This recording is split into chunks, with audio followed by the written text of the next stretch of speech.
Garden Basics with Farmer Fred is brought to you by Smart Pots, the original lightweight, long-lasting fabric plant container. It's made in the USA. Visit smartpots.com/Fred for more information and a special discount. That's smartpots.com/Fred.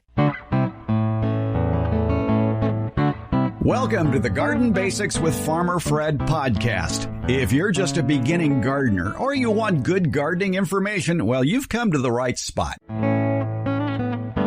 Today, we answer a listener's question. Can we reduce the height of an old, beloved backyard apple tree to a height where we can reach the fruit while standing on the ground? Yes, you can, but it will take several growing seasons for it to return to production. America's favorite retired college horticultural professor Debbie Flower and myself talk about all the ways to reduce the height of an overgrown apple tree.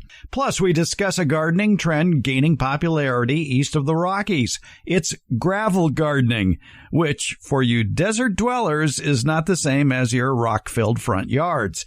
We're podcasting from Barking Dog Studios here in the beautiful Abutilon jungle in suburban purgatory. It's the Garden Basics with Farmer Fred podcast, brought to you today by Smart Pots and Dave Wilson Nursery. Let's go.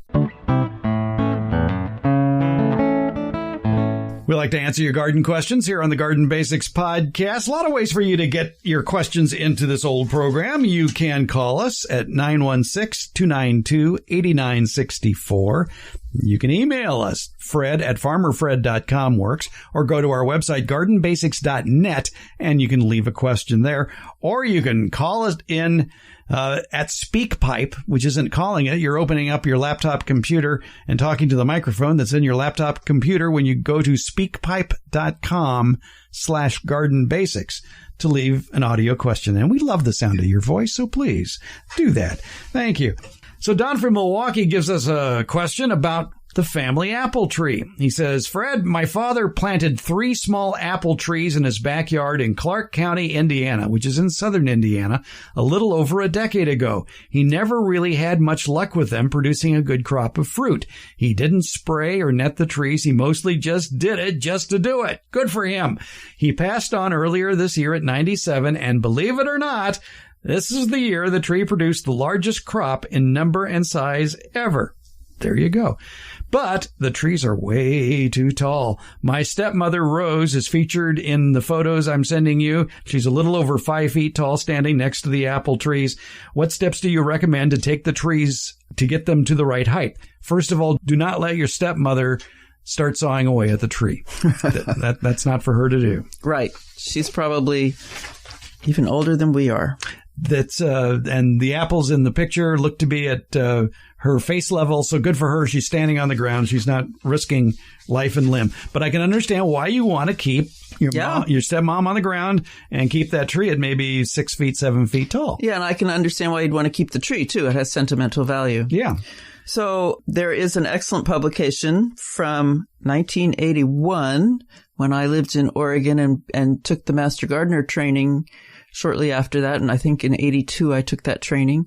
And it's about how to restore an old neglected apple tree by pruning it. And it's very specific. Number 1, do this. Number 2, do that. So hopefully Fred will post this publication. It is again online along with this issue of the podcast. But a couple of things it brings up are very important. Get a good ladder. They suggest an orchard ladder. An orchard ladder, right. Yeah. An orchard ladder has only 3 legs, not 4. And that having just the one leg off on you put that one leg up against the tree somewhere and it fits between branches. Mm-hmm. And the other 2 provide the steps so you can get up to the tree. That's a pole, really, that third leg. You're right, yeah. Right. But you're much more stable than if you have the 4 legs, because it's very difficult to find a space among the branches to put that ladder. So get an orchard ladder for a 24-foot tree. They recommend a 14-foot ladder. That's a pretty big ladder. And do not plan on using a chainsaw to do the pruning, because chainsaws, when you're up on a ladder, are extremely dangerous. So get a good, sharp pole saw or tree saw. Tree saws are not the same as carpentry saws. The teeth are much bigger and they are sort of offset to make a rougher cut, I would say. I have an easier suggestion. Yeah. Take a cutting of the tree and propagate it. I'd have to look into propagating apple cuttings. That would probably be, I would try semi-hardwood, which means not when it first grows a stem, but semi-hardwoods are typically taken in early summer, maybe June, July. You're in Indiana, so maybe the latter, the July. And the bottoms have just started to produce wood, and then the top is still very green. And often you grab them, you don't cut them, you grab them and pull, and you get a little bit of last year's wood as well.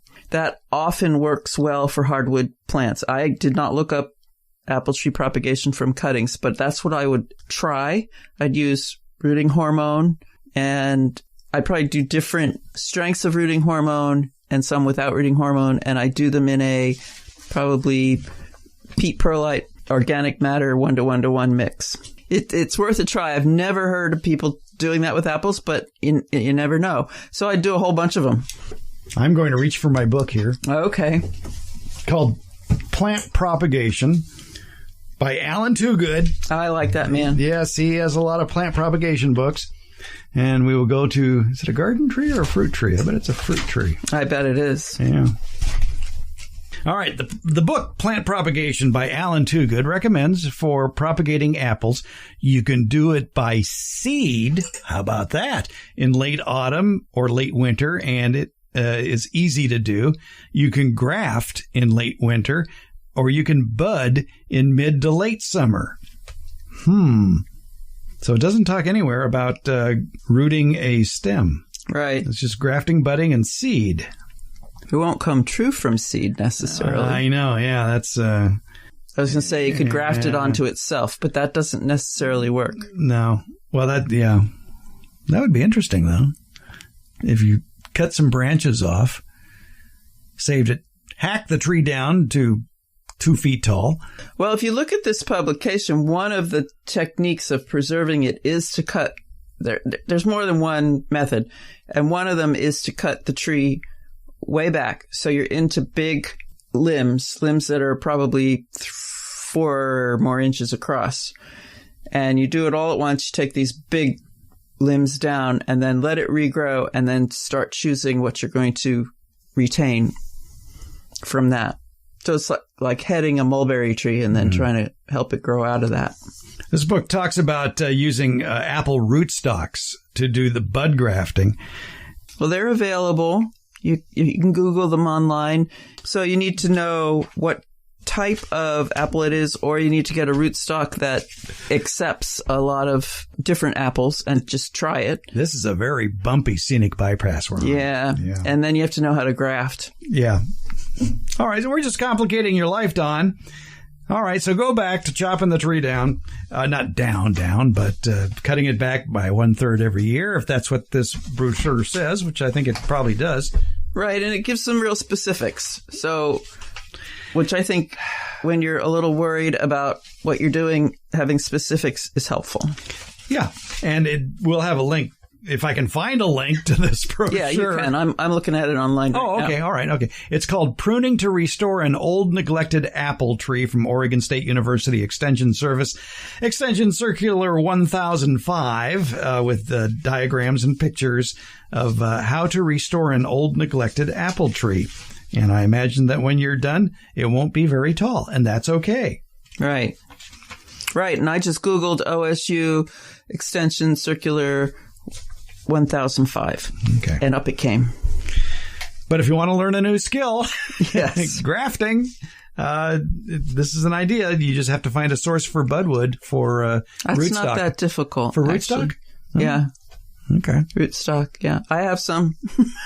I have rootstock in my yard. Is it just growing? Yes, I had those columnar, one each of 2 of the columnar apple trees, just because I wanted to try them. Yeah. What were they grafted on? Well, that's a good question. Oh, okay. I think I have that at home. I think I do know what it is, but I have that at home. And They grew and they had apples, but the apples were horrible. They were the most mealy apples, and I tried them year after year after year. I said, all right. So then I cut them back to rootstock and let rootstock grow. And then I ordered via mail the scions. Oh, okay. But you could get rootstock at some of those places too. All right. So there are several solutions to this, but it will take a lot of work, Dawn. And if you ever have any easier questions, be sure to ask us. Yeah. And you might, if there's commercial orchards around you, you might go over there and find somebody who does pruning for them who would like a side job. Or, better yet, go to the farmer's market, take some of your apples with you and say, what kind of apple is this? Mm-hmm. Yeah. That's a good first start. So you know what kind of rootstock to get if you're going to try the grafting technique. Right. All right. Don, thanks for writing in, and good luck pruning that apple tree down to size, but it can be done if you're willing to put in the work. It takes several years. Yes. Well, after listening to that last segment, you just might be a little confused about rehabbing an overgrown apple tree and all the tactics the home gardener could employ for keeping a prized fruit tree, but trying to reduce its size. And you probably have questions, such as, well, why can't you grow an apple tree from seed? Well, according to the University of Nebraska, apples do not come true from seed. Actually, only about 1 in every 80,000 apple trees grown from seed has good quality, good enough to even be considered for evaluation. Most of the time, you end up with a tree with small or inferior fruit, and it's nothing at all like the parent tree. But you're probably saying, well, wait a minute, Fred, what about Johnny Appleseed? Here was a guy that was going around America tossing out apple seeds, and they were growing. Well, true and false. Johnny Appleseed was a real person. His name was John Chapman, born in 1774. He was an American pioneer nurseryman who introduced apple trees to large parts of Pennsylvania, Ohio, Indiana, Illinois, and present-day Ontario, Canada, as well as the northern counties of present-day West Virginia. He became an American legend while still alive due to his kind, generous ways, his leadership in conservation, and the symbolic importance he attributed to apples. Well, the popular image is of Johnny Appleseed spreading those apple seeds randomly everywhere he went. Instead, though, what he was doing, he was planting nurseries rather than apple orchards. He would build fences around them to protect them from livestock and wildlife. He left the nurseries in the care of a neighbor who sold the trees on shares and returned every year or two to tend to the nursery. He planted his first nursery on the bank of Broken Straw Creek, which is south of Warren, Pennsylvania. Next, he, according to Wikipedia, seems to have moved to Venango County along the shore of French Creek, but many of these nurseries were in the Mohican River area of north-central Ohio, including nearby towns such as Mansfield, Lisbon, Lucas, Perrysville, and Loudonville. Supposedly, the only surviving tree planted by Johnny Appleseed grows in Nova, Ohio. And some marketers claim that it is a Rambo variety, sort of like the Sylvester Stallone character. And some even make the claim that the Rambo was Johnny Appleseed's favorite variety, ignoring the fact that he actually had religious objections to grafting, and the Rambo is a grafted tree, and that Johnny Appleseed actually preferred wild apples to all the named varieties. But it appears that most nurseries called the tree the Johnny Appleseed variety rather than a Rambo. But unlike the Rambo, which ripens in midsummer, the Johnny Appleseed variety ripens in September and is more of a baking applesauce variety, similar to a variety known as Alba Marie Pippin, which also is known as the Newtown Pippin. That Alba Marie Pippin has the reputation of actually coming back from seed fairly accurately. But again, that was a 1 in 80,000 chance of having a successful apple tree grow from a seed. Well, let's move on to the subject of grafting fruit trees. And if what we were explaining sounded perplexing, well, audio explanations of grafting can lead to very understandable confusion. You need to see it to really understand it. And then you need to extensively practice the art and craft of grafting before you even try it for real on a fruit tree that matters to you. probably your best bet is if a local nursery or a master gardener group is offering demonstration of grafting fruit trees this winter, take advantage of attending that event. Also, here in California, the various chapters of the California Rare Fruit Growers, who usually offer grafting classes in December and January, they are going along with their scion exchanges, which are held every winter. Scions are the small branches of various varieties of fruiting wood that possibly may be grafted on to your existing fruit trees. Two of the best demonstrations I know of on how to graft fruit trees, and they're easy to get at, are presented by Tom Spellman of Dave Wilson Nursery. They're on the Dave Wilson Nursery YouTube page. The two videos are entitled Grafting Fruit Trees and How to Graft a Fruit Tree. So what you do is you go to davewilson.com, click on the Home Garden tab at the top of the page, and then select the DWN YouTube videos from the drop-down menu. At that site on YouTube, there are over 100 videos on the Dave Wilson Nursery YouTube page that explain everything you need to know about growing fruit and nut trees, as well as berries for the home gardener. You'll learn how to select, plant, grow, harvest, prune. It's all there for your viewing pleasure. By the way, there are plenty of fruit varieties arriving at California and other USDA Zone 9 nurseries now and in the weeks ahead from Dave Wilson Nursery, including a great selection of antioxidant-rich fruits such as blueberries, blackberries, raspberries, goji berries, grapes, kiwi, mulberries, gooseberries, figs, and pomegranates. Come late winter and early spring, their other deciduous fruit and nut trees will be arriving at your local independent nursery, ready to plant, including apples, peaches, nectarines, plums, pears, apricots, pluots, cherries, and several nut varieties too, including almonds, walnuts, chestnuts, and pistachios, plus a lot more. And don't forget, at davewilson.com, you can find the nursery nearest you that carries Dave Wilson plants. Your harvest to better health begins at davewilson.com. You see what I did there?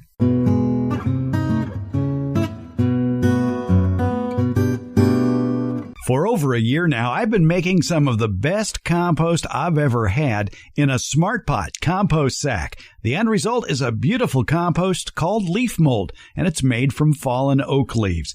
And the best part of all, it's easy with the Smart Pot compost sack. All I'm doing is running over those fallen oak leaves with a mulching mower and then loading those shredded leaves into the 100-gallon Smart Pot compost sack. It's a fabric bag from the folks at Smart Pots that's lightweight yet extremely durable and lasts for years. It can hold 12 cubic feet of pure compost. This rugged fabric is entirely porous, containing many micropores that allows for air circulation and drainage. It has a fitted cover, too. It's a flexible plastic top that's designed to increase heat and help manage moisture in the mix, accelerating the compost process. And all you have to do in the meantime is wait. Load the Smart Pot compost sack in the fall, and the following year, you've got some truly great compost to add to your garden bed. It's really gardener's gold. It's easy to start a compost pile with the Smart Pot compost sack. Open the sack, put it on level ground, and start adding your compostable materials like grass clippings, vegetable peelings, coffee grounds, and more, like oak leaves. And you can also add straw or shredded paper. Next, place the optional cover over the sack. That's all there is to it. And if you want even faster results, get a second Smart Pot compost sack and shovel the contents of one into the other, adding a bit of organic fertilizer that has nitrogen. The more often you do that, the quicker you're going to get a finished compost.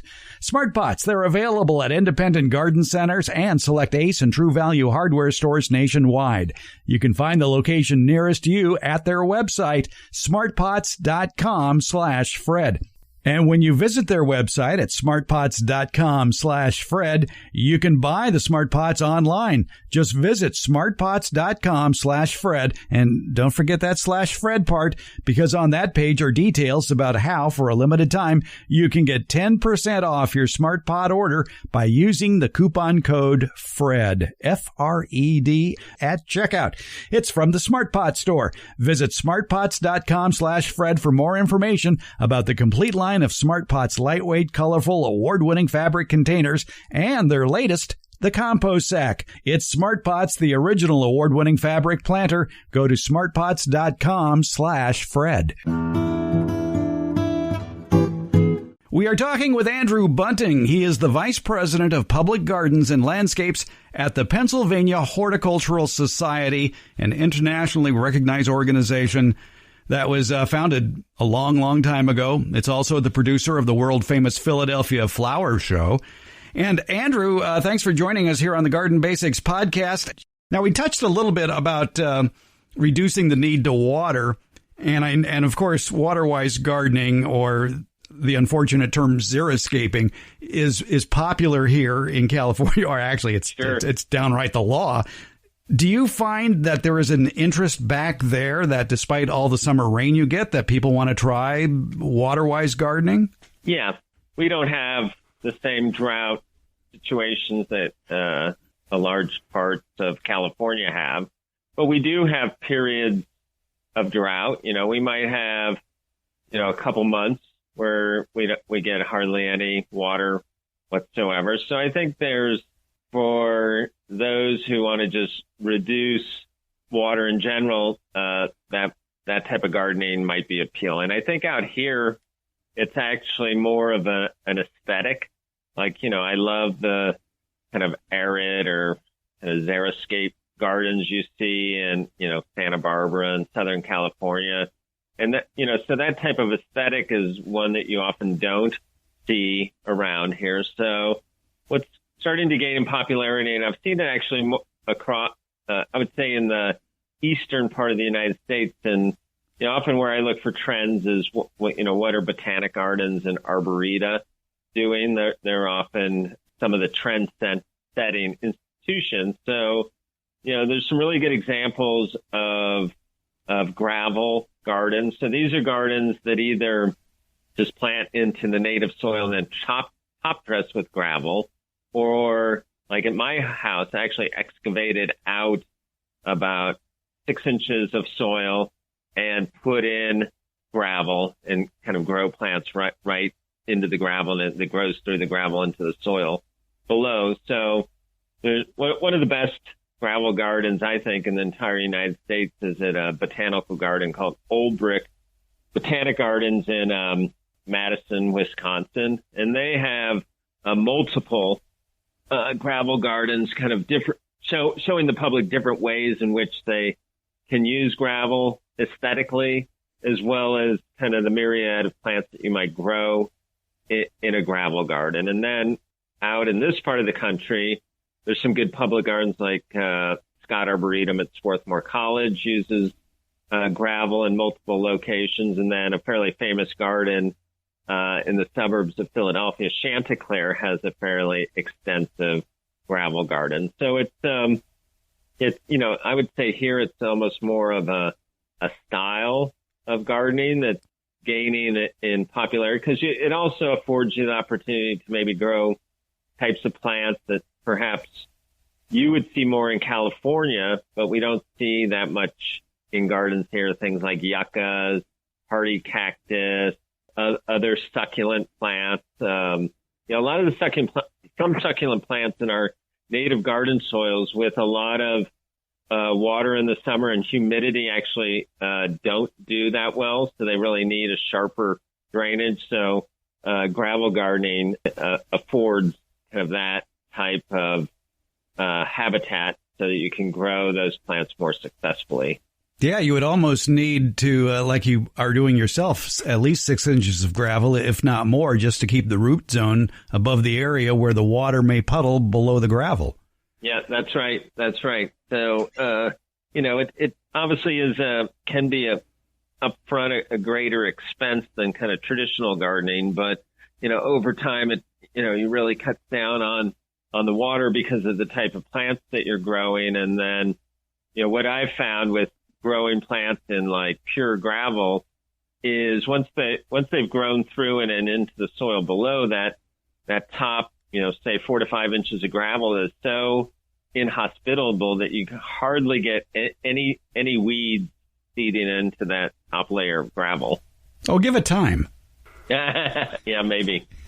The weeds, if somebody can figure out how to have a truly weed-free garden, that would be a major trend. Not going to happen. What are some of the popular succulents there that can overwinter in those gardens back there? Yeah, so any of a number, and probably most sedums, hens and chicks, which are sempervivums. Quite a bit of cactus. They're actually hardy here. Not like your Mexican type cactus, but a lot of cactus that are native in higher elevation parts of the U.S., like in Colorado, Idaho, Wyoming. Those are hardy here. Quite a few cultivars and species of yuccas, but it's not everything. Not everything that goes into gravel garden has to be a succulent. Like once you establish things like some of the different species of Rudbeckia, or actually a lot of the prairie plants, a lot of the grasses and cone flowers and things like that. Because a lot of them have long taproots to kind of survive in prairie type situations, which have a multitude of hostile conditions.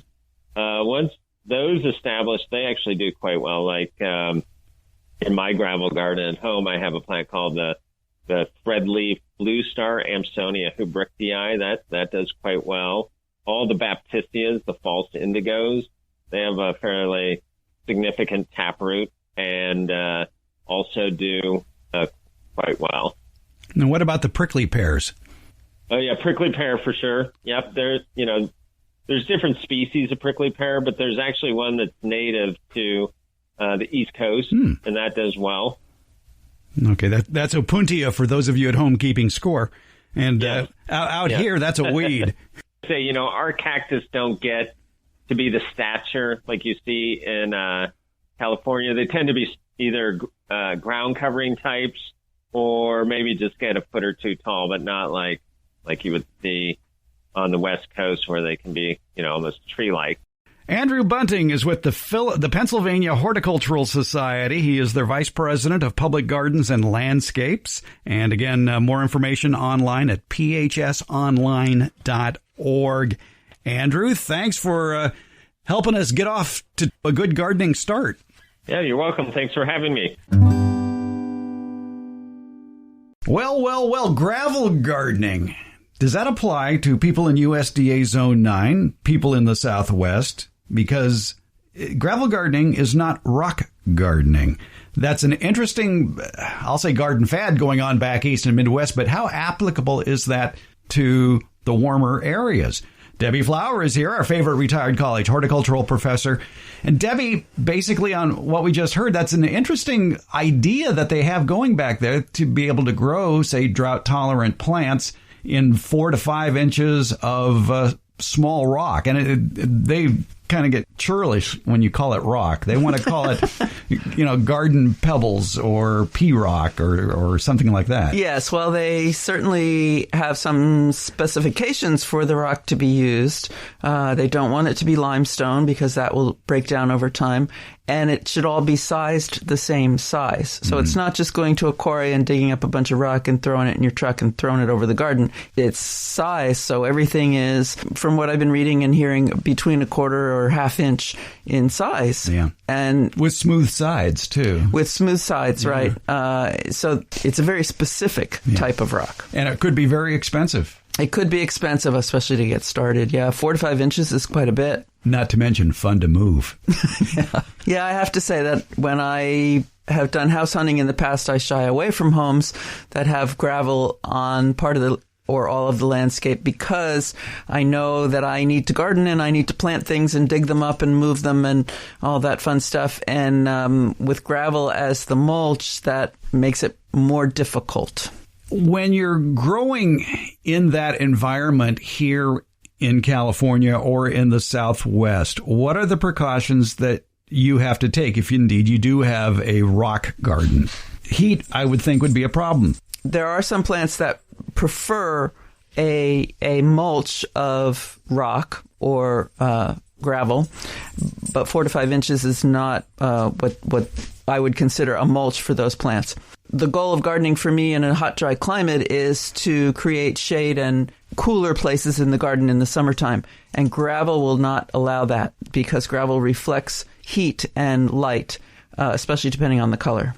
And for really, really hot climates like you would find in the Imperial Valley of California or parts of Arizona, New Mexico, even parts of Colorado, I would think that there's even more precautions. My husband is from Tucson, Arizona, and Tucson has been very aggressive about reducing use of landscape water. What most landscapes have, and in some places you're required to by your CC&Rs, is gravel as a mulch. It is not 4 to 5 inches deep. It's just an inch or two. And it is not sized like they're talking about in the more formal gravel gardens in the Midwest and East. It is just mined. The landscape mining company delivers it and either you spread it or their people spread it as a mulch. And those tend not to be white. They're not really light colors that do lots of reflection.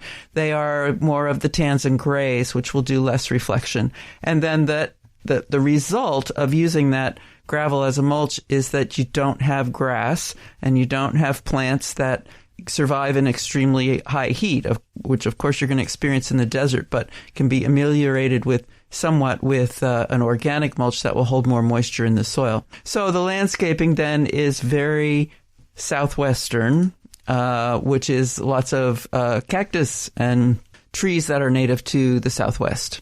In that segment that we heard with Andrew Bunting, he talked about the gravel gardens in Madison, Wisconsin, and he said it's one of the premier locations, and he mentioned the Ulbrich Botanical Gardens. And if you go online, and we'll have a link to it, to what they've done there as far as putting in a pebble garden. The Ulbrich Garden is in Wisconsin, which means they get summer rain. They get summer rain. Something we don't get anywhere. They have humidity. They're near Great Lakes. Yes. And that makes a huge difference, I think, in the success of these gardens. I have to say that in my Central Valley, California garden, which is very hot and dry, I use lots of organic mulch, but I have learned that there are some plants I cannot grow in that organic mulch because it holds too much moisture in the soil and potentially close to the stem. I try to keep it away from the stem, but I'm not in total control. And so some plants just don't do well in that environment. Other plants love it, and so it limits my plant palette. On the other side of it, a gravel mulch that's 4 to 5 inches deep is going to limit your plant palette, regardless of where you do it. But in places where there is summer rain and humidity, you'll have a broader plant palette that you can plant in that 4 to 5 inches of gravel. The link that we'll have refers to a PowerPoint that the director of the Ulbrich Botanical Garden did about their gravel gardens. And if you want to learn more about gravel gardening, you ought to listen to what he has to say, the plant palettes that can be used, and the care that they take during the off season. And one thing that he pointed out was that the staff there do a big job in the wintertime of removing dead organic matter and making sure that there is nothing for weed seeds to lodge in. Right. Regardless of what you mulch with, weed seeds are going to land on that mulch. And if there's any organic matter or any source of water, they will germinate and grow. And that's, to me, it's more difficult to get the organic matter out of a gravel than to just let it melt into the existing organic mulch that I use in my gardens. By the way, in that PowerPoint, he talks first about meadow gardens, and it's a long PowerPoint. It's about over an hour. Start in the second half if you only want to hear about gravel gardens. Yeah, about the last 15 minutes, actually. Yeah, it's quite near the end. Yeah, you can see it, and you learn a lot. He had a lot of interesting tips there, and he said that when they bring in plants, 1 gallon plants from nurseries, one thing they do is they scrape off the top 2 inches of soil because that's where you're going to find most weed seeds. He's probably right. You're going to find most weed seeds in the top of a container soil, but it sort of makes me shiver to remove the top 2 inches. There are going to be roots there, potentially feeder roots there, that you're going to expose and damage potentially, and they may die. In a harsh environment like the Southwest or Central California in summer, that plant needs all the roots and moisture it can get. In a more forgiving environment like Madison, Wisconsin in summer, which has more mild temperatures than we do and has summer rains and humidity, the plant may survive better. they are beautiful looking gardens back there. They are. And, you know, more power to them if they can do that. I just think that in USDA Zone 9, especially, it would be a struggle. 9 and higher, yeah.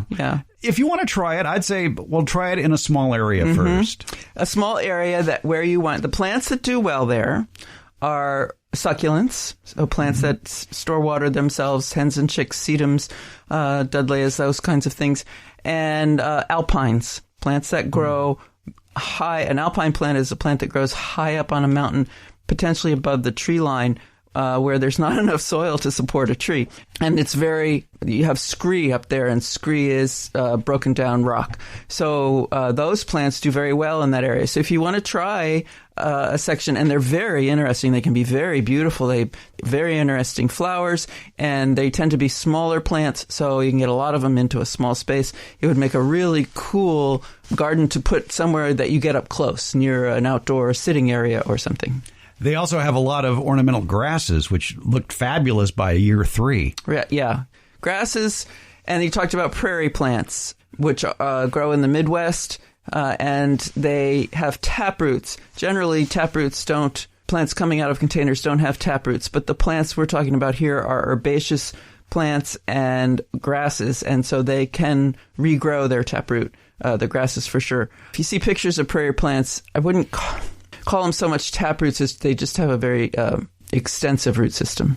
So again, the differences between a rock garden and a gravel garden, we out here in California are familiar with rock gardens. Rock gardens are shallower, maybe 1 inch or 2 inches worth of river rock, really 1.5 inch river rock. And often accented with larger rocks. Right. And the gravel garden is just that. It is made out of pea gravel, or in the case of what they did back in Wisconsin, 7/16 of an inch of quartzite. And it has to be not sharp in order for you to be able to walk on it, or more for your pets to walk on it without injury. Or work it with your hands. Yeah, or work it. Yeah, and that's the other thing, too, that he pointed out, is that when they are cleaning up those areas in the wintertime, everybody has knee pads. Yes.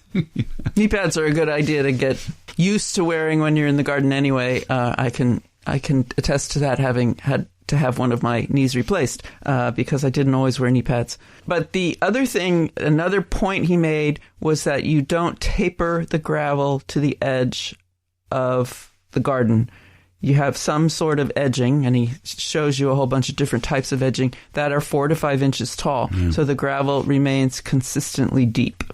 That would be important. You need a barrier to keep it in place. Right. Too. So consider building sort of a little raised bed. Yes. For a gravel garden. Yeah. If you're going to try that. And again, it's going to be more expensive because you're using 4 to 5 inches worth. Yeah.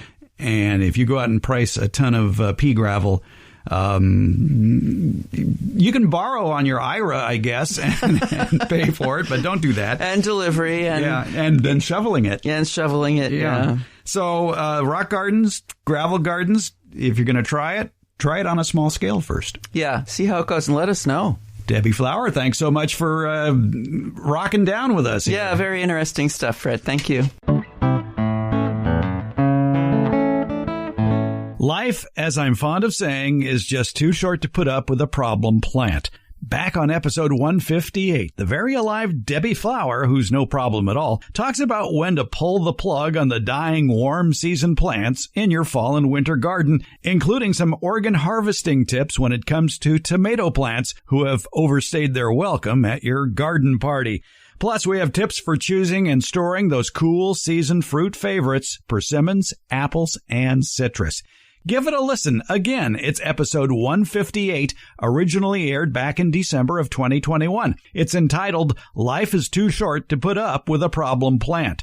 Find a link to it in today's show notes or at the podcast player of your choice. And you can find it along with a transcript at our homepage, gardenbasics.net.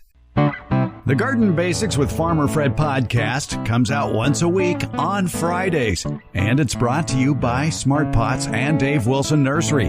The Garden Basics podcast is available wherever podcasts are handed out, and that includes our homepage, gardenbasics.net, and that's where you can also find transcripts of most episodes as well. Thank you so much for listening or reading.